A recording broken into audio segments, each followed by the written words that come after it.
नमस्कार। कार्यक्रम तमसोमा ज्योतिर्गमयमा यहाँलाई हार्दिक स्वागत छ। अँध्यारोबाट उज्यालोतिर, अज्ञानताबाट ज्ञानतिर र मातबाट होसतिरको यो यात्रा र यो संक्रमणको प्रस्तुति। आजको श्रृङ्खलामा हामीसँग हुनुहुन्छ अभिनेत्री मनिषा कोइराला। धेरै परिचयको अरू सन्दर्भहरू र धेरै पृष्ठभूमिहरू पनि बाँधिरहनु पर्दैन। मनिषाजी स्वागत छ यहाँलाई। आराम हुन्छ? हजुर। यो आराम हुनुहुन्छ भन्ने प्रश्न एउटा स्वाभाविक र सामान्य प्रश्न हुँदाहुँदै पनि तपाईँको स्वास्थ्यका कारणले त्यो झनै पेचिलो प्रश्न हो कि? हजुर हजुर, आरामै छु। हुन त अब नियमित रूपमा परीक्षणका क्रममा त हुनुहुन्छ? हो, मैले चाहिँ नि रेगुलर चेकअप्स चाहिँ नि सालमा एकचोटि गर्नुपर्छ, त्यति भए पुग्छ। सबभन्दा धेरै अब तपाईँका शुभचिन्तकहरूको चासो, चिन्ता अथवा तपाईँबाट जान्न खोजेका विषय चाहिँ पाठेघरको क्यान्सर पछाडि अहिले पूर्ण रूपेण तङ्ग्रिसक्नु भएको हो, भौतिक रूपमा पनि मानसिक रूपमा पनि भन्ने प्रश्न हो। Physically I am fine absolutely, तर कहिलेकाहीँ मानसिक रूपमा चाहिँ नि कहिलेकाहीँ प्रभाव चाहिँ नि पर्दो रहेछ, किनभने इट स्टिल इफेक्ट्स मी। यो मानसिक भन्ने कुरा पनि बडा अचम्मको कुरा हुन्छ कि।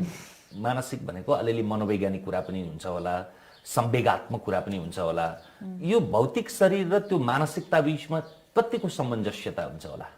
धेरै नै सम्बन्ध छ, जुन कि हामीले हेर्न सकिरहेको हुँदैनौँ, तर this is a strong, there is a strong connection हाम्रो बडी, माइन्ड र सोलमा। र यो चाहिँ नि मैले जति जति पढ्दै गएँ, थाहा पाउँदै गएँ, र मान्छेहरू जब पुरा राम्रोसँग हिल कब गर्छन् भने जब मानसिक रूपले पनि उनीहरू कम्प्लिटली दे फ्री भन्छन् नि, तब देयर इज म अलिकति अङ्ग्रेजीमा नै कुरा गरौँ है, सरी अबाउट दिस। तर ह्युमन बिङ्स मलाई लाग्छ we are multi dimensional being के, र त्यसमा चाहिँ नि physical, mental, emotional, all are we are mixture of all that, interrelated, and it may not be visible, आँखाले देखिन सकिँदैन होला, तर असाध्यै कनेक्टेड छ यो कुराहरू। अलिअलि यो आध्यात्मिक रुझानको सन्दर्भ पनि आयो तपाईलाई। अब कहिलेकाहीँ चाहिँ कस्तो हुन्छ भने मान्छे त्यो पराभौतिकीका कारणले अथवा प्रारब्धका कारणले त्यतापट्टि आकर्षित हुन्छ। कहिलेकाहीँ चाहिँ जिन्दगीमा एउटा ठुलो सक पर्यो भने, जस्तो तपाईँलाई यो क्यान्सरलाई तपाईँले चाहिँ एउटा मृत्यु भन्दा पनि मृत्युको साक्षात्कारका रूपमा यहाँले व्याख्या गर्नुभएको छ। त्यस पछाडि यहाँको आमाको आध्यात्मिक रुझानका कारणले गुरुहरूसँग भेट भयो, साक्षात्कार भयो, त्यस पछाडि त्यो यात्रामा सङ्क्रमण गर्नुभयो। यसअगाडिको कुराकानीमा अरू बेला तपाईँले मान्छेका विभिन्न चरणको कुरा गर्दाखेरि तपाईँ शरीर अथवा मनसम्म मात्रै पुग्नुहुन्थ्यो, आजको संवादमा तपाईँले आत्मासम्मको पनि कुरा गर्नुभयो। सम्भवतः त्यस पछाडिको त्यो इन्लाइटमेन्ट होला होइन? एक्चुअली मेरो आध्यात्मिक बाटोमा हिँडेको मैले धेरै पहिले भयो। यो चाहिँ नि मेरो चाहिँ नि त्यसको टपिक नै अर्कै हुन्छ, लामो कुरा गर्न सक्छु त्यसको बारेमा। तर म चाहिँ एउटा एथिस्ट मान्छे, पहिले भगवानमा पनि विश्वास गर्दिथेँ। अनि बिस्तारै बिस्तारै जब मैले अरू कुरा बुझ्दै गएँ, हेर्दै गएँ, अनि तब अहिले चाहिँ नि म एकदमै बिलिभरको बाटोमा छु। सुरुमा चाहिँ हजुरबुवा बिपी कोइराला जस्तो एथिस्ट? हजुर, उहाँ त सेकुलरिस्ट भन्दा पनि एथिस्ट हो नि त। बिबी बा चाहिँ नि, तर उहाँको भित्र उहाँ नेचरलाई नै भगवान स्वरूप मान्नुहुन्थ्यो। भगवानको उहाँ भगवान भने चाहिँ नि नेचरलाई मान्नुहुन्थ्यो कि, आई गेस प्रकृति नै हो, तर त्यस्तो अर्को तेस्रो अलौकिक शक्ति छैन भन्नेमा उहाँको विश्वास थियो। जस्तो यो सुरुमा तपाईँलाई परीक्षणका क्रममा एकदमै शारीरिक अस्वस्थताका कारणले गर्दाखेरि रिङ्गाटा लाग्ने, चक्कर लाग्ने, मानसिक रूपमै एक प्रकारले झन्डै झन्डै विक्षिप्तता जस्तो पनि हुने, त्यस पछाडि नर्भिकमा भर्ना हुनुभयो। त्यस पछाडि परीक्षणका क्रममा एकाएक तपाईँलाई पाठेघरको क्यान्सर छ भनेर भन्यो चिकित्सकले। कस्तो हुँदो रहेछ एकैचोटि त्यो? किनभने त्यो त अनपेक्षित विषय हो नि त। कस्तो नसोचेको एक्सपिरियन्स भयो यो चाहिँ नि, मैले सम्झाएर पनि बुझ्न सकिँदैन होला जस्तो लाग्छ मलाई। तर त्यो टाइम मैले अलिकति सम्झिँदाखेरि चाहिँ नि लाग्थ्यो, ओहो कति कुरा चाहिँ नि अब म मर्छु, क्यान्सर भन्ने बित्तिकै यति पनि थाहा थिएन कि क्यान्सर पछि पनि मान्छेहरू नयाँ जीवन पाउँछन् पनि थाहा थिएन त्यतिखेर। तर क्यान्सरसँग इमिडिएटली रिलेटेड के थियो भने डेथ, मृत्यु। अनि त मलाई लाग्यो कि अब म त मर्छु भन्न थालेँ।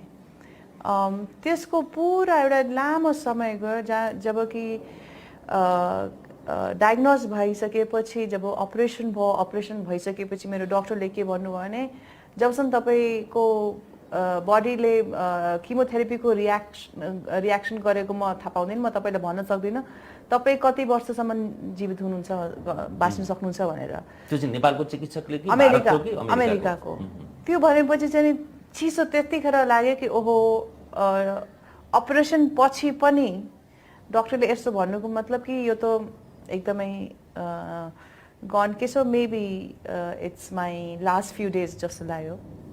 तपाईँको अन्तर्वार्ताका क्रममा कहिले तपाईँ अस्पताल भर्ना हुनुभयो भन्ने शुद्ध तपाईँलाई स्मरण छैन भन्न खोजे, त्यस्तो मानसिक अवस्थामा सन् 2014 को नोभेम्बर 17 या 18 होइन 2012 को नोभेम्बरमा यहाँ नर्वेमा को मलाई एक्ज्याक्ट डेट थाहा भएन, तर मेरो अपरेसन चाहिँ नि 10 डिसेम्बर भएको अमेरिकामा। 10th त्यही त 2012। 2012। यो प्रक्रिया किन पनि मानिसले जान्न आवश्यक छ भने क्यान्सर भनेको चाहिँ यो मृत्युञ्जय हुँदैन, त्यस पछाडि मृत्युलाई विजय गरिँदैन, त्यो मृत्यु अब सम्भावी छ भन्ने मान्छेहरूले ठान्छन्। परिवारका कोही न कोही व्यक्तिलाई काहीँ न काहीँ त्यसको संक्रमण हुन्छ र आधा रोग चाहिँ आधुनिक चिकित्सा विज्ञानले निको पर्छ, आदि चाहिँ आत्मविश्वासले सकारात्मक सोचाइले गर्न सक्छ भनेर तपाईँ जतिको भोक्ता र साँचीले भन्नुभयो भने त्यो अरूमा आत्मविश्वास आउँछ भनेर पनि यो सन्दर्भलाई अलिक तन्काउन खोजेको हुन्छ। यो चाहिँ नि सही कुरा भन्नुभयो, किनभने एउटा आत्मविश्वास कि म निको हुन्छु र I will go through it and I will be all right भने चाहिँ नि मेरोमा भित्र देखिन्थ्यो।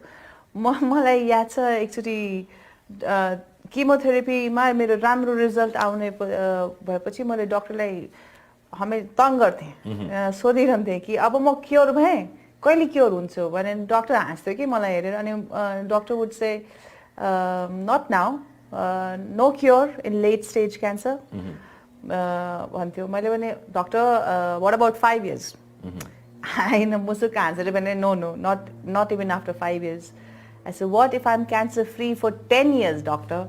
But then he must be thinking, yo ta ekdamai jiddi आइमै रहेछ भन्नु होला मलाई लाग्यो। But yes, मेरो चाहिँ नि I am strong will छ मेरो, आत्मविश्वास पनि छ, तर कहिलेकाहीँ चाहिँ मान्छे हुँ डर पनि लाग्छ। आत्मविश्वास थियो कि अथवा यसले कहिलेकाहीँ चाहिँ परिस्थितिले आत्मविश्वास बढाउँछ? मेरो इफ यु नो आत्मविश्वास त मेरो पहिलेदेखि नै थियो, मनोबल स्ट्रङ मेरो पहिलेदेखि नै थियो, बच्चा बुच्चीदेखि नै थियो। तर धेरै वातावरणले त्यो छोपिएको हुन्छ, एउटा स्थिति आउँछ त्यो चाहिँ नि त्यसको चाहिँ नि उजागर हुन्छ। क्यान्सरले चाहिँ नि मलाई त्यो देखायो ममा रहेछ भनेर, क्यापासिटी रहेछ दुःख सहने र एउटा स्ट्रङ जतिसुकै अप्ठ्यारो भएर पनि म यो बाटोबाट निस्किन्छु भनेर एउटा त्यो चाहिँ नि ममा रहेछ भनेर थाहा पाएँ। फर्केर हेर्दा त अब आज त्यो क्षणलाई सम्झिँदा पनि काली लाग्ला अथवा त्यो अनुभूतिले गिजोल्ला कुतकुत्याउला, त्यति बेला चाहिँ कुन स्तरको पीडा थियो? म धेरै लामो त्यतिखेर सोच्दिनँ थिएँ। म चाहिँ नि बेबी स्टेप्स भन्छ नि अलिअलि, ल ठिक छ आज मेरो क्यान्सर मार्कर यहाँबाट यहाँ खस्यो, राम्रो न्युज हो, अब अरू के पढौँ? म चाहिँ नि इन्टरनेट हुन त मलाई डक्टरले असाध्यै मना गरेको थियो, तर म चाहिँ नि मेरो मनमा के थियो भने म खालि पोजिटिभ रिजल्ट मात्रै हेर्छु, जसको पोजिटिभ कुराहरू मात्रै सोध्छु भनेर एउटा भय असाध्यै भय थियो। तर त्यो भयभित्र पनि एउटा के थियो भने ल ठिक छ जे हुन्छ हुन्छ, तर आफूले गर्नु सकेसम्म चाहिँ नि म गर्छु भनेर एउटा भित्रबाट त्यो थियो कि। अनि आई वाज एट इट। कहिलेकाहीँ त म बाथरुमको त्यो ऐनामा आँखा हेरेर आइम क्योर्ड आइम फाइन भनेर आफ्नो मनोबल पनि स्ट्रङ बढाउने एउटा it's a strange time, okay? It's filled with fear of death. Out of desperation, out of I was trying everything possible to do it right. यक्ष प्रश्नका क्रममा भन्ने गरिन्छ कि मानिस मर्छ भन्ने कुरा पनि मानिसलाई थाहा हुँदैन र म पनि मर्छु भन्ने कुरा पनि थाहा हुँदैन, अथवा त्यो कुरा चाहिँ अवसम्भावी कुरा हुँदा हुँदै पनि त्यसप्रति मान्छे साक्षात्कार नगरुन्जेलसम्म चाहिँ म अजम्बरी छु भन्ने भ्रम हुन्छ अरे कि त्यो भ्रम चाहिँ यस्तै यस्तै घटना दुर्घटनामा साक्षात्कार गरिसके पछाडि मात्रै मान्छेले त्योसँग चाहिँ सामना गर्नुपर्छ। तपाईलाई त्यति बेला मात्रै लाग्यो कि अब मृत्यु सन्निकट छ अथवा यसको भय हुने रहेछ भन्ने? हो, मृत्युको भय चाहिँ नि एक्चुअली जब आफूले पर्छ नि त्यतिखेर मात्रै त्यसको इन्टेन्सिटी थाहा हुन्छ। किन डराउनु मृत्युसँग? यो एक्चुअली तपाईलाई परेको छैन त्यसैले तपाईँ यो क्वेसन सोध्दै हुनुहुन्छ, तर कसैलाई तपाईँले जसलाई परेको छ त्यसलाई तपाईँले त्यो आँखामा नै थाहा हुन्छ। किनभने यस्तो कुरा हो जबसम्म आफूले अनुभव गरे हुँदैन नि, हामीले सबै अरूको मृत्यु देखिरहेको हुन्छ, अरूको पीडाहरू हेरिरहेको हुन्छ, जो आफ्नो भित्र जबसम्म पर्दैन नि we cannot intellectualize it. यो त अब शाश्वत सार्वभौम कुरा हो नि त फेरि। हजुर, शाश्वत सार्वभौम कुरामा पनि तर्सिएर डराएर कति भाग्न सकिन्छ र हामी अनन्तसम्म त भाग्न सक्दैनौँ। यो सही कुरा हो, हामी भाग्न सक्दैनौँ। मृत्यु भनेको चाहिँ नि एक्चुअली म मृत्युलाई मान्दा पनि मान्दिनँ। मेरो जुन स्पिरिचुअल अन्डरस्ट्यान्डिङ छ यो देह त्याग होला तर आत्मा चाहिँ नि भने त्यो मेरो चाहिँ स्पिरिचुअल अन्डरस्ट्यान्डिङ हो। रजनी सोसोले भनेको कुरा सन्दर्भसँग मिल्ला कि यो जीवन एउटा पुस्तक हो पनि त्यसको अग्र पृष्ठ र अन्तिम पृष्ठ छैन, बाँकीका पन्नाहरू मात्रै त हुन्। हो, जस्तो तपाईँले एउटा प्रारब्धको कुरा गर्नु नि, त्यो प्रारब्ध भने चाहिँ नि पिछलो जन्मको कुरा लिएर आइन्छ। यो जन्म छ भन्नु भनेकै अघिल्लो जन्म थियो र यस पछाडिको पनि जन्म हुन्छ भन्ने पुष्टि नै होला नि, हामी योजना बनाएर आएको हो र। हो, त्यही त। त्यसैले मृत्युसँग भाग्न सकिँदैन। जन्म लिएको छ भने मृत्यु त हुन्छ। यो कुरा बुझेकै हो, सबैले बुझे, तर त्यही पनि यस्तो हुँदो रहेछ। पढ्ने बेलामा चाहिँ नि त्यो फियर आउँछ, नेचुरली आउँछ। र हाम्रो चोइस, अब मेरो चोइस एक्चुअली जब मैले यसको अहसास गरिसकेँ, अब मेरो चोइस के हुन्छ भने do I want to die if tomorrow I face the same situation, do I want to die a fearful death or do I want to peacefully accept it, gracefully accept it? That is my work in this life while I don't have fear. साच्चैकै योगीहरूले त मृत्युलाई सबभन्दा ठुलो उत्सव भन्छन्। खैर अब त्यो चाहिँ त्यो दार्शनिक तहको कुरा भयो। अब यो मृत्यु संवाद पछाडि जीवन र जीवन्त संवादतिर लागौँ। आज चाहिँ मनिषा कोइराला के हो? कलाकार हो अथवा भूतपूर्व कलाकार हो? कलाकार त फेरि कहिले भूतपूर्व हुँदैन। अथवा सामाजिक अभियन्ता हो, क्यान्सर विरुद्धको अभियानमा अवेर गराउने एउटा पात्र हो, अथवा आध्यात्मिक रुझान सहितको पात्र हो, एउटा सादा महिला हो, अथवा स्टारडम भएकै महिला हो, अथवा यो भन्दा बाहेक अरु केही हो?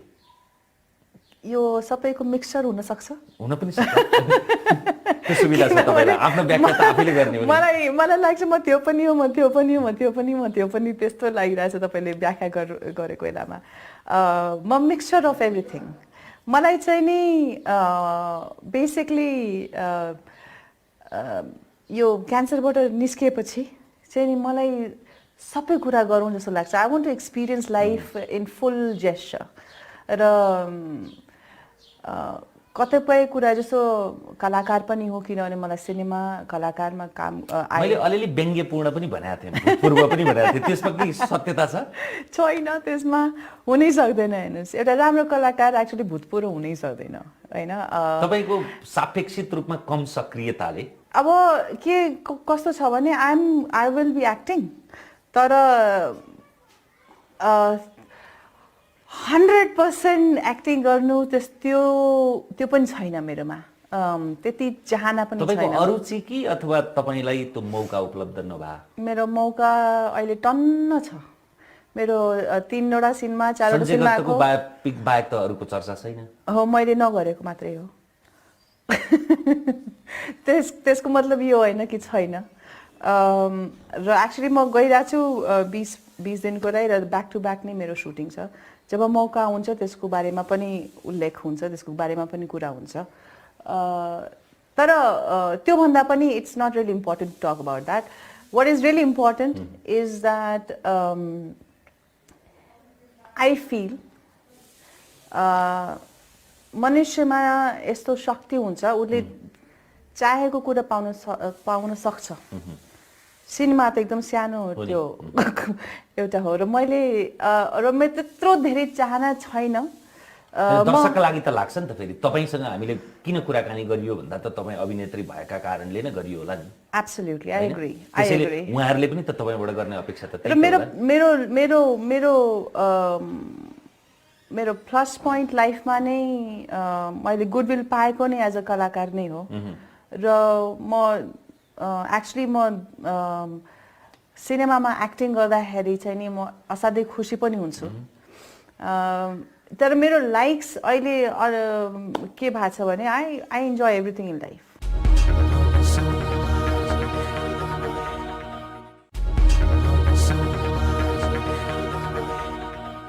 तपाईँले अघिल्लो वर्ष नेपाल आउँदाखेरि म फिल्म निर्माण गर्छु, एउटा अन्तर्राष्ट्रिय स्तरको चलचित्र निर्माण गर्छु र सम्भवतः सन् 2016मै सुरु गर्छु भन्नुहुन्थ्यो, अहिले त 17मा कुरा गर्दैछौँ।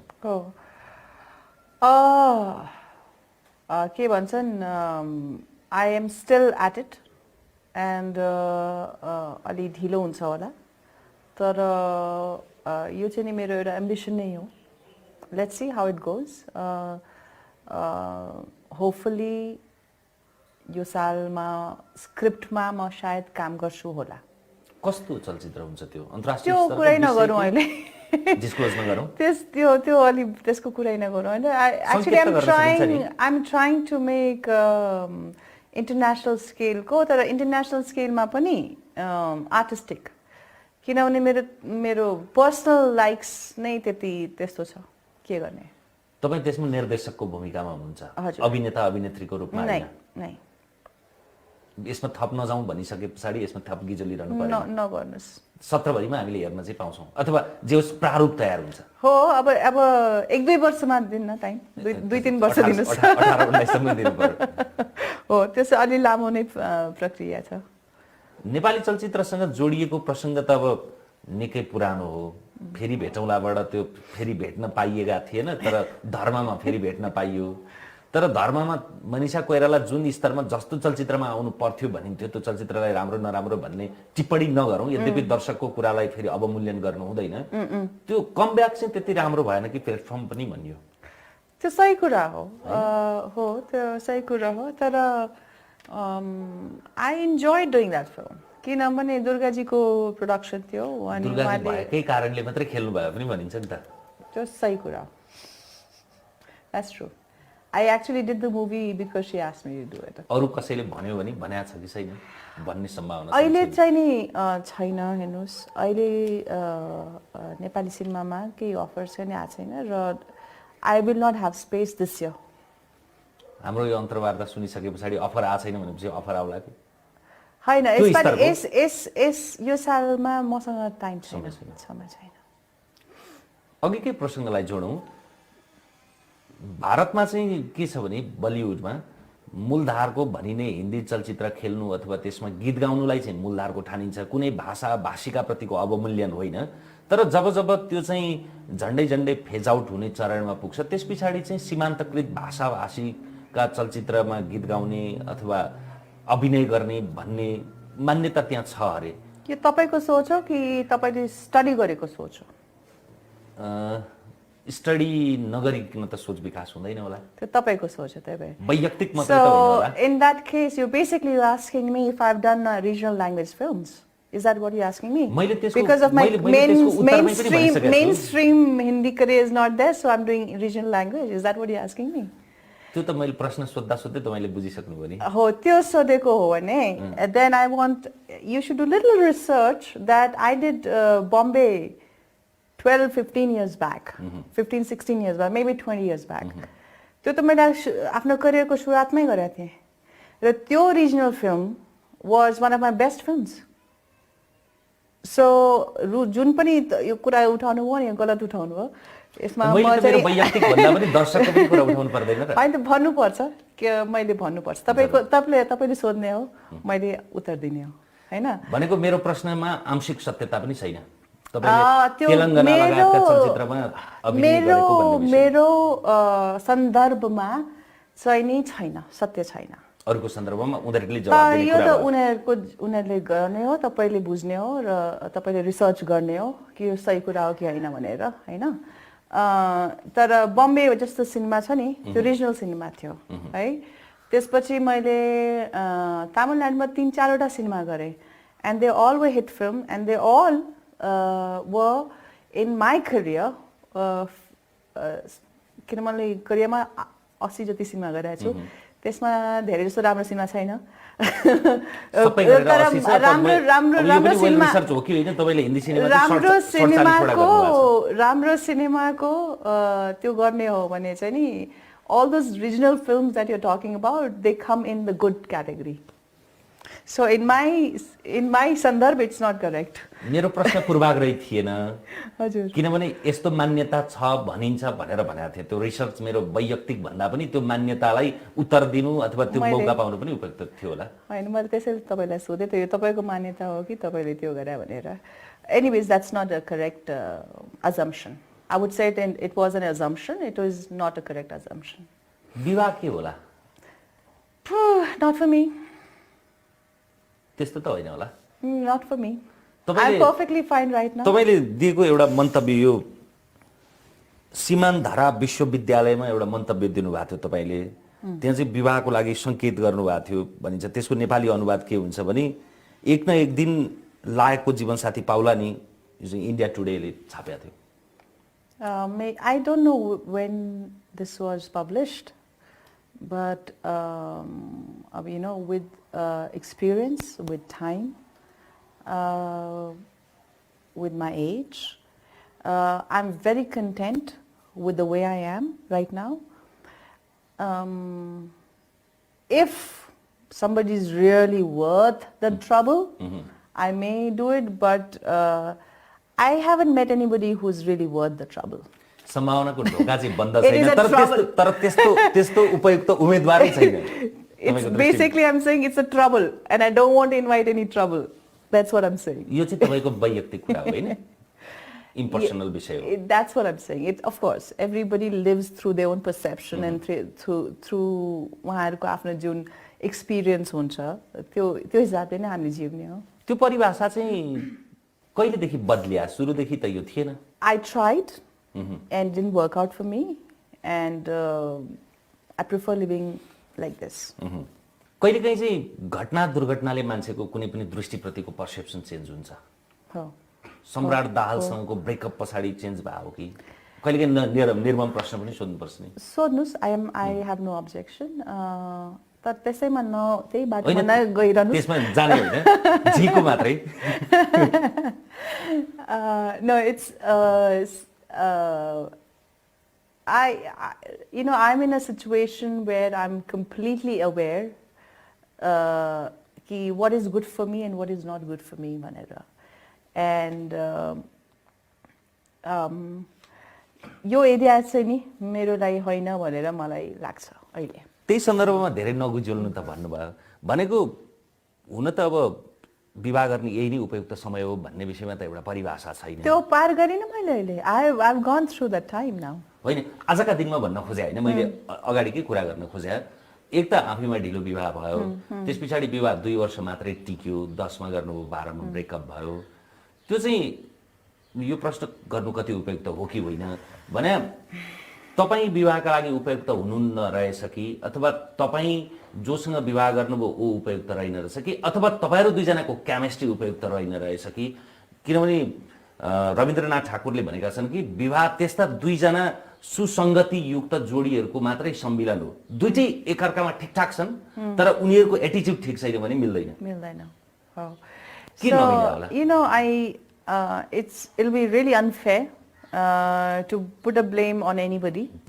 and I would take responsibility of whatever तर त्यो भन्दा पनि आफूलाई ब्लेम गर्नु र उसलाई ब्लेम गर्नुभन्दा पनि I think it was not correct for both of us and now stop this topic let's not go त्यस पछाडि संवाद सम्पर्क अथवा केही न केही हुन्छ हुँदैन नो वन्स अफ डिस्कनेक्टेड आजका दिनमा चाहिँ तपाईँ केमा व्यस्त हुनुहुन्छ सबभन्दा बढी तपाईँको व्यस्तता केमा रहन्छ म यसै मगन छु मग्न? मग्न छु sorry I really enjoy life I enjoy every day I enjoy everything I के कसरी गर्ने भन्दाखेरि म बिहान उठेर I listen to my radio I listen दैनिकै सुनौ न कति बजे उठ्नुहुन्छ कस्तो छ 4:35 म बिहान उठ्छु 1-2 घन्टा जति चाहिँ नि म BBC रेडियो सुनेर योग पनि गर्नुहुन्छ कि योग चाहिँ यहाँ आएदेखि गरेको छैन तर मेरो बम्बेमा चाहिँ नि मेरो टिचर घरैमा आउनुहुन्छ 7 बजेतिर 6 देखि 7 चाहिँ नि मेरो आफ्नो टाइम हो 7 बजे प्राणायाम योगा योग ध्यान सबै 1-2 घन्टा गरेर गर्छु त्यसपछि चाहिँ नि आफ्नो ब्रेकफास्ट यताउति गर्ने अनि I either start working from 11 o'clock देखि लिएर 5 बजेसम्म कस्तो काम भने केही कुरा लेख्नु छ सोशल मिडियाको या किताबको सन्दर्भमा या कुनै फिल्मको रिसर्च लुक टेस्ट या क्यारेक्टरको लागि लिएर त्यो सब गर्छु अनि मान्छेलाई भेट्ने सेट्ने अलिकति साँझ 1 घन्टा जति गरेर मलाई चाहिँ धेरै जस्तो आजकल सलिट्युड मनपर्छ I like to read a lot specially audio book चाहिँ नि सुन्यो भने किताब काम गर्ने बेलामा घरमा केही काम गरिरहेको बेलामा त्यो किताब सुनिरहेको हुन्छु म के बढी सुन्नुहुन्छ थुप्रो कति धेरै पढिसकेँ त्यसमा स्पिरिचुअलदेखि लिएर मेनी थिङ्स विशेष गरी त जीवन र जगतसँगै सम्बन्धित विषय हजुर जीवनलाई कुन दृष्टिबाट हेर्ने हुन त अब आधुनिक भौतिक विज्ञानले त भौतिक आँखाबाट मात्रै हेर्छ त्यो अल्बर्ट आइन्स्टाइनको पर्सेप्सन होस् अथवा द्वन्द्वात्मक भौतिकवादको पर्सेप्सनबाट कार्ल मार्क्सको पर्सेप्सन हो तिनीहरूले त बाह्य दुनियाँको मात्रै कुरा गर्छन् साइकोलोजिकल्ली भए पनि सिग्मन्ड फ्राइडको पर्सेप्सन पनि खालि मनसम्म मात्रै पुग्छ त्योभन्दा पर पुग्दैन तर अध्यात्मले त त्योभन्दा गहिरो कुरा गर्छ अर्को पाटोको कुरा गर्छ मलाई चाहिँ नि बाहिर त ठिक छ बाहिर हेर्नु पनि राम्रै हो तर ध्यानमा बसेको कसरी बसिन्छ भने आफ्नो भित्र हेर्ने हो र अहिले पनि जस्तो म अहिले तपाईसँग कुरा गरिरहेको बेलामा मैले आफ्नो मेरो सोच कहाँ छ के छ भनेर अलिकति अवेर कुरा गर्दा गर्दै पनि हुनुपर्छ र जे कुरा मैले अध्यात्म जस्तो लिटरेचर सिकेको छु नि त्यो कुरा चाहिँ नि मैले प्र्याक्टिकली आफ्नो लाइफमा कतिसम्म म गर्न सक्दो रहेछु कतिसम्म मैले अगाडि अरू प्रयास गर्नुपर्छ भनेर I just have to be aware and I have to be honest to myself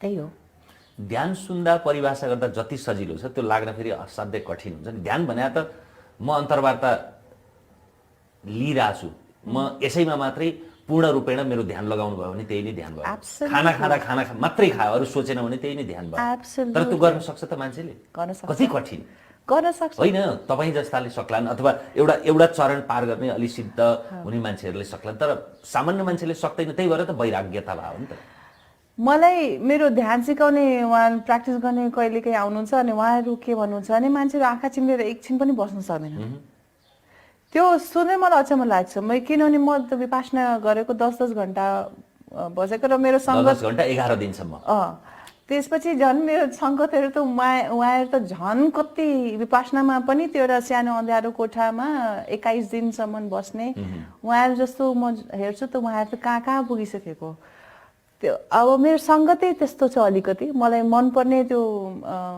आजकल त्यस्तै मनपर्छ सो आई इन्जोय द्याट तपाईँ कुन चरणमा पुग्नु भएको छ यो हुन त आध्यात्मिक रुझानमा गएका मान्छेहरूलाई मात्रै चासो हुने विषय हो त्यसको कुन चरणमा पुगिसक्नु भएको छ त्यो म त आफूलाई सुरुवात नै भन्न ठान्छु मेरो चाहिँ नि खालि यो एउटा मृत्युको जुन एहसास र जुन एउटा एक्सपिरियन्स भयो त्यसले मलाई लाग्छ अलिकति पुश गर्यो मेरो spiritual experience and understanding life and perception about life एउटा लिमिटेड थियो नि पहिले, अहिले चाहिँ नि खुल्या छ.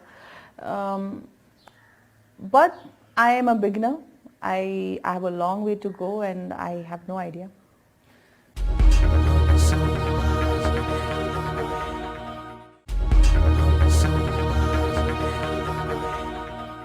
सङ्गतको कुरा त अब तपाईँको कुराबाट सुनिन्छ कि सबभन्दा राम्रो सङ्गत त आफूले आफ्नो सङ्गत गर्नु, किनभने आँखा चिम्लिएर बस्ने धैर्यता हुनु भनेकै त्यो आफूले आफूसँग गरिने सङ्गत हो. अध्यात्मको सुरुवात अथवा अन्तर्मनको यात्राको सुरुवात नै त्यही नै हो.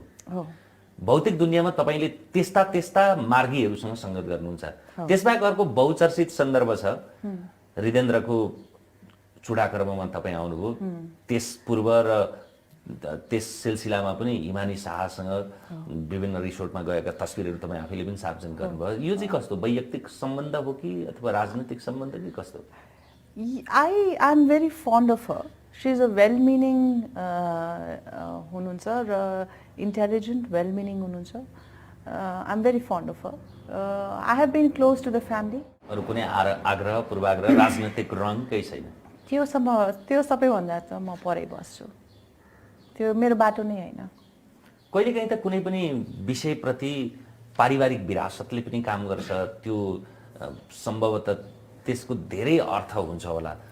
तपाईँको हजुरबा मात्रै होइन, जिजुबुवा नै के अरे राणा शासनका समयमा राणाहरूलाई नै जनताले यस्तो झुत्रो मुत्रो फाटेको लुगा लगाउँछन् भनेर पार्सल गरेर उलाग गरेर पठाउने दुस्साहस गर्न सकिने कृष्ण प्रसाद कोइरालाको सन्तति, त्यस पछाडि बिपी कोइराला, तपाईँहरूको 3 जना हजुरबा त प्रधानमन्त्री नै हुनुभयो, तपाईँको बुवा पनि राजनीतिज्ञ हुनुहुन्छ, मन्त्री हुनुभयो. काहीँ काहीँ रङ अथवा मोह चासो केही आउँदैन? छैन? कहिल्यै थिएन? Because I come from such heritage, I cannot take this as a professional ambition. मलाई थाहा छ उहाँले कति त्याग तपस्या गरेर कति राम्रो त्यो गर्नुभएको छ. सही होस् गलत हो, उहाँको असाध्यै एउटा जे कुरामा निष्ठा थियो, जे कुरामा विश्वास थियो, उहाँहरूले आफ्नो जानलाई जोखिम गरेर गर्नुभएको छ. धेरै त्याग गर्नुभएको छ. त्यसैले म यो कुरालाई चाहिँ नि as a my personal ambition भनेर चाहिँ म कहिले हेर्न सक्दिनँ. This is beyond that personal gain. This is not about personal gain. अहिलेको जुन पोलिटिकल सिचुएसन छ,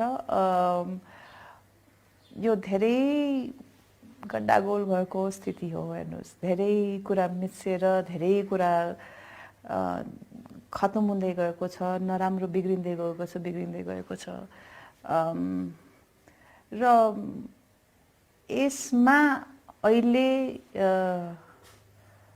पोलिटिक्स गर्नु भने या त एउटा एकदमै स्ट्रङ विश्वास लिएर यो डु अर डाई भनेर एउटा अङ्ग्रेजीमा त्यो छ, त्यो मात्रै उद्देश्य लिएर यसमा तल खस्नुपर्छ र प्रिपेयर्ड हुनुपर्छ कि यसको परिणाम केही पनि हुन सक्छ.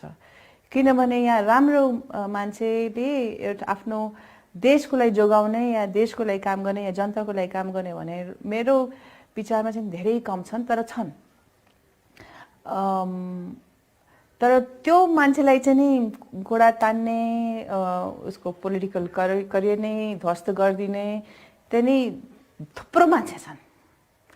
त यो सब हेर्दै मलाई चाहिँ नि यो पोलिटिक्सबाट चाहिँ नि बरु पर बसेर पोलिटिक्समा बसेर सायद मेरो एनर्जी व्यर्थ होला.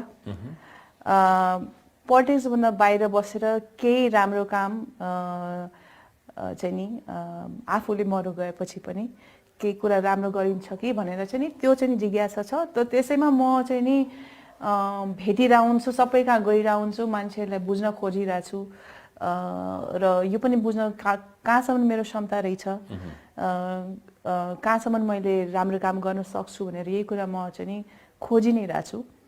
तर पोलिटिक्समा गएर चाहिँ मेरो एनर्जी वेस्ट हुन्छ जस्तो लाग्छ मलाई. अब यो यसलाई रुचि भन्ने कि अरुचि भन्ने यत्रो लामो कुराकानीमा सम्भवतः सबैभन्दा लामो उत्तर दिएको प्रश्न यही थियो। यो बा रुचि नभएको कुण्ठा चाहिँ यो उत्तरबाट व्यक्त भएको हो कि भनेको राजनीति गर्न उपयुक्त वातावरण छैन थियो भने जान सकिन्थ्यो, तर गयो भने उल्टै खुट्टा तानिने भएका कारणले पर्याप्त तयारी आवश्यक पर्छ भन्नुभयो नि त तपाईँले। यो चाहिँ नि एक्चुअली मेरो इन्ट्रेस्ट, अब म यही वातावरणमा हुर्किएँ हेर्नुहोस्, you know as long as I can remember, I remember talking politics, right? But it's there in my consciousness, so I cannot run away from this fact. तर बुझेको पनि छु त्यसैले कि परिस्थिति कति गण्डगोलमा छ भनेर, त्यसै त्यो कारणले गण्डगोल भन्नुको अर्थ यो व्यवस्थाप्रति तपाईँको मोह छैन। मैले यो कुरा पहिले पनि भनेको थिएँ, 10 वर्ष 15 वर्ष कति भइसक्यो थाहा छैन मलाई, बट बिपी बाको जुन एउटा पोलिटिकल स्ट्यान्ड थियो, बिपी बाको 2टा किताब मात्रै मैले पढाएको छु। त्यो पनि एउटा नेपाली टिचरलाई बोलाएर उहाँले चाहिँ नि पढिदिनु भएको थियो र ट्रान्सलेट गरिदिनु भएको थियो। मेरो त्यति पकड छैन नेपालीमा। सो उहाँले लेखेको आत्मवृत्तान्त र राजा राजनीति र राज संस्था भनेर किताब लेख्नु भएको थियो। त्यो 2टा मैले पढेको र बिपी बाको आत्मवृत्तान्तमा पनि उहाँले पहिले जेसुकै उहाँको स्ट्यान्ड होस्, पहिले त उहाँ कम्युनिस्ट पनि हुनुहुन्थ्यो नि, उहाँको लाइफबाट सुरु हो, त्यसपछि डेमोक्रेटिक भएर पछि लास्टमा चाहिँ नि उहाँले के भन्नुहुन्थ्यो, यो देशको एक्जिस्टेन्सको लागि राजा चाहिन्छ भनेर। अनि उहाँले राष्ट्र मेलमिलापको कुरा उठाउनु भयो। केही कुराहरू बुझेर नै उहाँले गर्नुभयो होला। त्यो त 33 सालमा उठायो भने त 74 सालमा होइन नि हो, तर कुनै कुराहरू जुन कुरा सत्य हुन्छ नि त्यो आजीवन हुन्छ। र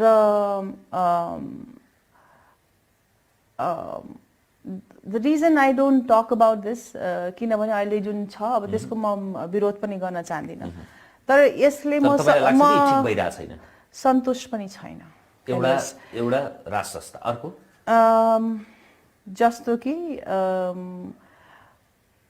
हाम्रो मैले यसो म अस्ति नै सिन्धुपाल्चोकमा एउटा BBC को साझा सभालो कस्तो एउटा कार्यक्रम छ, उहाँहरूले मलाई लिएर जानुभयो सिन्धुपाल्चोकको एउटा सानो गाविसमा।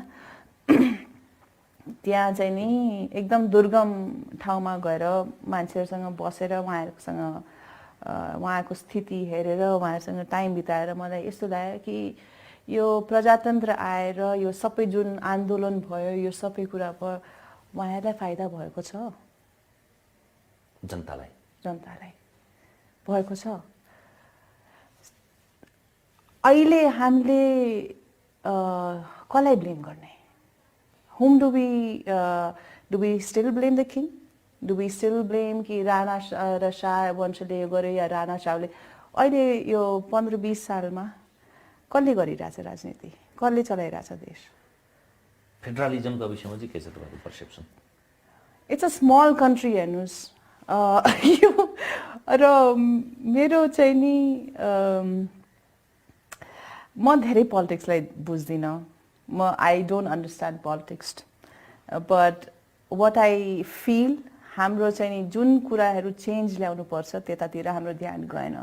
जस्तो कि गरिबी हटाउनु, जस्तो कि शिक्षालाई बढाउनु, जस्तो कि यातायात पहाडमा बिरामी परेको, म त 4 घण्टा एउटा नजिकै थियो, शहरको नजिकै, शहर भन्नु एउटा गाविसको नजिकै थिएँ म। त्यहाँबाट बिरामीहरूलाई हेर्दाखेरि मलाई झसङ्ग भयो। म त गाडीमा आएर फर्किरहेको छु, उहाँहरू बिरामी पर्यो भने 4 घण्टा जति उहाँहरूले हिँडेर एउटा हस्पिटलमा पुग्नुहुन्छ। ट्रान्सपोर्टेसन छैन, रोड बिल्ड गर्नु पर्यो, ट्रान्सपोर्टेसन। यिनीहरूतिर हाम्रो ध्यान किन गएन? डेभलपमेन्टतिर हाम्रो ध्यान किन गएन? यो नचाहिने कुराहरू हामीले चेन्ज गऱ्यौँ, ल ठिक छ गर्नुभयो तपाईँहरूले, तर अब त गर्नुहोस् ध्यान। अब त Why are you cornering me again and again, asking me these questions? के हुन्छ भने मैले बोल्ने बित्तिकै it becomes like a controversial, and I get little भन्नु त पर्यो फेरि आफ्नो विषयमा कि त मेरो टिप्पणी छैन भन्नु पर्यो, होइन भने त प्रश्न अथवा विषय आएपछि अगेन मेरो मेरो मेरो उत्तर के हुन्छ भने अनेस्टली मैले उत्तर दिनु पर्यो भने नेपाल त एउटा पिसफुल कन्ट्री थियो नि, र त्यसमा चाहिँ नि धर्मलाई लिएर पहिले कुनै आन्तरिक झगडा भएको छ? पहिले भएको छैन। त फेरि यो चेन्ज गराउनु किन चेन्ज गराएको? के कारणले? कसले गरायो जस्तो लाग्छ? कसले गरायो, किन गरायो? यो नै म बुझ्न सकिरहेको छैन। जबकि कुनै देशमा अगर द्वन्द्व भइरहेको थियो, हिन्दू मुसलमानमा हुन्छ या क्रिस्चियनमा हुन्छ, कसैमा हुन्छ, द्वन्द्व भइरहेको ठाउँमा यहाँ त एउटा धर्म भएर यहाँ प्रब्लम छ, यसलाई चाहिँ नि त्यो गरिदिनु पर्छ भने I can understand if there is a problem, you are sorting that problem. But when there is no problem, why are you changing certain things? So is it for the people? Is it for the reason? Or is it for certain benefits that you're not talking about? भारतको सिमलामा 2018 सालदेखि लगातार बसिरहनु भएको जगदीश शमशेर राणा हजुर साहित्यकार पनि हुनुहुन्छ, पुराना राजनीतिज्ञ पनि हुनुहुन्थ्यो, राष्ट्रिय सभाको सदस्य पनि हुनुहुन्थ्यो। सेतो खाकको आख्यानबाट त उहाँले मदन पुरस्कार पनि पाउनुभयो, नरसिंह अवतारबाट। उहाँले के भन्नु गर्नुहुन्छ भने टाढाबाट देख्दाखेरि चाहिँ प्रष्ट देखिन्छ अरे कि नेपाललाई त्यहाँबाट देख्दा प्रष्ट देखिन्छ अरे यहाँ के भइरहेछ भन्ने। त्यस्तै तपाईँ पनि यहाँभन्दा टाढा मुम्बईमा बढी बस्नुहुन्छ नि, यो के कारणले यस्तो भइरहेछ त? त्यसो भए हाम्रा राजनीतिज्ञको आफ्नै विवेकले भइरहेछ कि? यो अलि बुझ्न चाहिँ नि अप्ठ्यारै छ। यसरी बुझ्दाखेरि ब्ल्याक एन्ड व्हाइट अप्ठ्यारो छ कि भन्न अप्ठ्यारो बुझेको कुरा पनि कति होइन। म चाहिँ नि आई फिल भन्न पनि एक्चुअली अप्ठ्यारै नै होस्, तर मोर देन द्याट अप्ठ्यारो किनभने त्यसको केही प्रुफ छैन के। म केही गलत कुरा नभनिदिउँ, जबसम्म केही कुराको प्रुफ हुँदैन त्यसलाई म चाहिँ नि भन्न चाहन्न। मलाई लाग्दैन यो ब्ल्याक एन्ड व्हाइट जस्तो सिचुएसन हो। यहाँ चाहिँ नि धेरै कुरा धमिलो भइसक्यो कि धेरै कुराहरू, र यो सिचुएसनमा चाहिँ नि एउटा वेल मिनिङ पिपल, र म एक्चुली आई रिक्वेस्ट यो चाहिँ नि म यो मौका लिन चाहन्छु कि तपाईँहरू गणतन्त्र भए पनि, राजावादी भए पनि, लेफ्ट भए पनि, राइट भए पनि, वाट एभर, आखिर हो त नेपाली। र नेपाललाई जोगाउन भनेको खालि पोलिटिसियन्सको हातमा मात्रै होइन, यो त हामीले एउटा सिभिल सोसाइटीमा प्रोफेसनल्सहरू, तपाईँहरू जस्तो पत्रकारहरू, एभ्रिबडी सबैले यो कुरा चाहिँ नि एउटा मेरो देश मेरो दायित्व भनेर, एउटा रेस्पोन्सिबिलिटी भनेर अगाडि बढ्ने कुरा हो। र बट आई फिल कि चाहिँ नि यो अब बेला आइसक्यो। हाम्रो बाटो अलग हुन सक्छ, तर हाम्रो मुटु त एउटै हो। त त्यसलाई चाहिँ नि त्यतातिर अलिकति हामीले ध्यान दिएर अगाडि बढ्नुपर्छ भनेर म चाहिँ I want to request everybody. And it's time पार्टीभन्दा पनि अगाडि आफ्नो देशलाई हेर्नु पर्यो, आफ्नो पर्सनल गेनभन्दा पनि अगाडि आफ्नो देशलाई राख्नु पर्यो। तर यसको चाहिँ नि main responsible is the political leaders. They have done what they felt was correct, but I hope that अहिले पनि धेरै लेट नभएर अहिले पनि केही राम्रो काम गर्न सकिन्छ कि केही राम्रो हुन सक्छ कि, र एक दुसरामा झगडा गरेर एक दुसरालाई ब्लेम गरेर पनि त्यसको समाधान हुँदैन मलाई लाग्छ, किनभने हामी सबैको यो देश हो। कस्तो देख्नुहुन्छ नेपालको भविष्य? म त हेर्नुहोस् यो द्वन्द्वबाट गएको, म I'm a optimistic person and I believe in optimism and I believe that every human being is a good human being.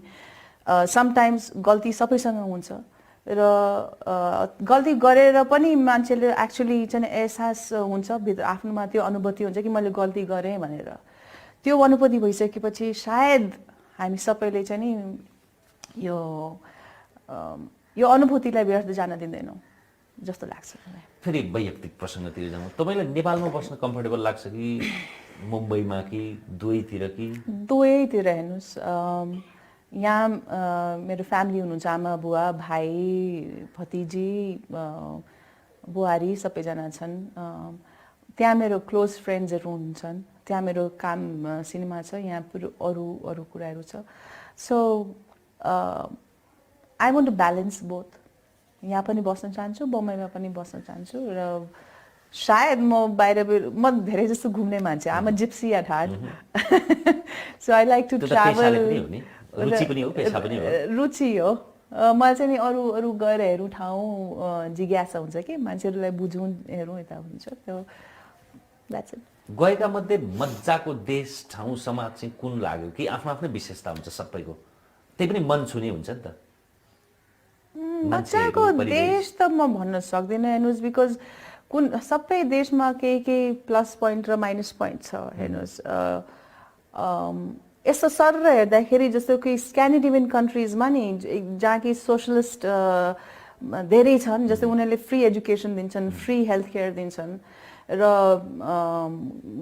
बेरोजगारले अलिअलि पैसा गभर्मेन्टले नै दिन्छ. वेलफेयरिजमको एकदमै राम्रो उदाहरण. यसरी बाहिरबाट हेर्दाखेरि आहा यो कस्तो राम्रो सोचिँदैन. तर म त्यहाँ गएर हेर्छु एउटा डलनेस पनि आउँदो रहेछ. जबसम्म एउटा आफैले काम गरेर त्यो पाउने त्यो हुँदैन नि. जे कुरा पनि गभर्मेन्टले या कसैले दिएको कुरामा त्यति धेरै भ्याल्यु हुँदैन रहेछ. आफैले श्रम गरेर पाएको कुरामा चाहिँ धेरै भ्याल्यु हुँदो रहेछ.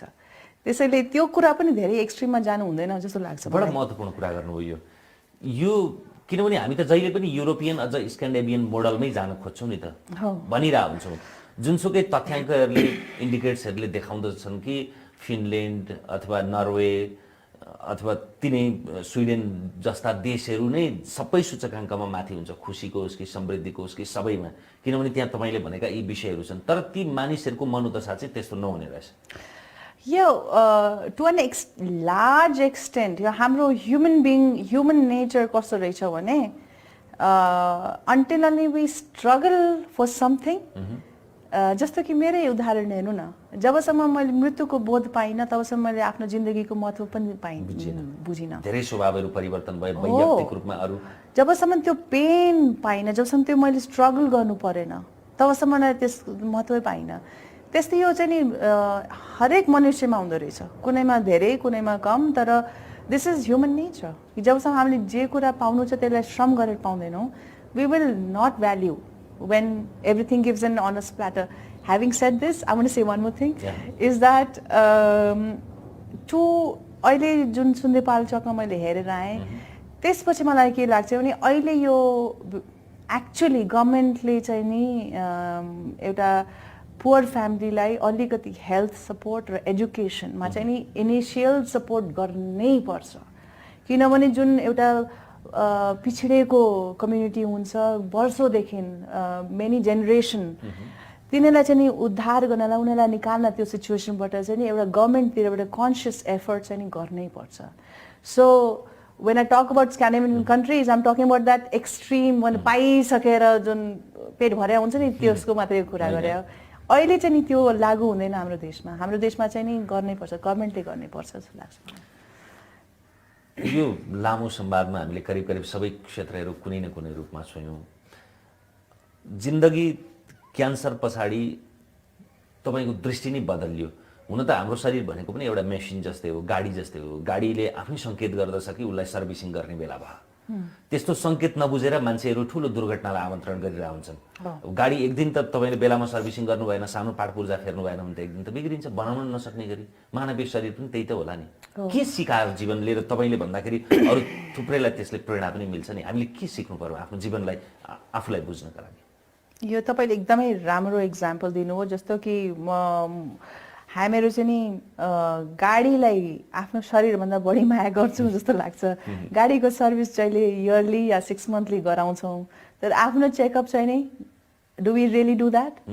त के लाग्छ भने कि त्यो चाहिँ नि हामीले सिक्दै सिकेन. आफ्नो शरीरलाई कसरी हेर्ने, शरीरले पनि सङ्केत गरिरहेको हुन्छ, त्यसलाई कसरी बुझ्ने, कसरी सोच्ने, लिने र एउटा पुरा स्वास्थ्य जीवन, स्वास्थ्य त्यो कोलाई चाहिँ नि हाम्रो ध्यान कहिले गएन.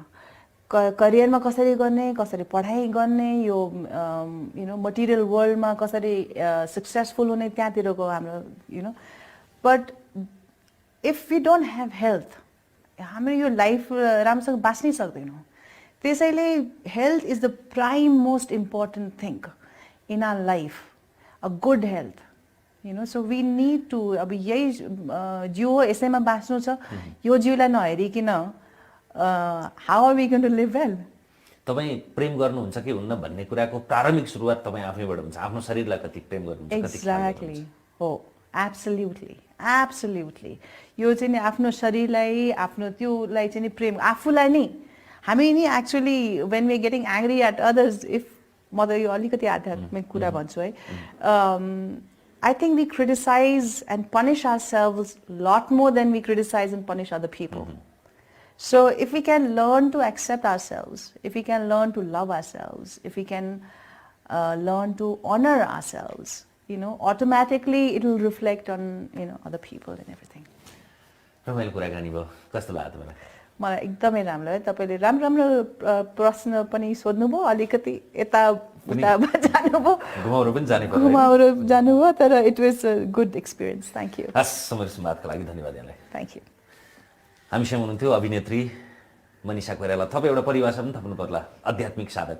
ल, ओके, ग्रेट. मनिषा कोइरालासँग संवाद गऱ्यौँ. आजलाई तमसोमा ज्योतिर्गमयको यो श्रृङ्खला यति नै. AP1 HD टेलिभिजन हेर्दै रहनुहोला. नमस्कार.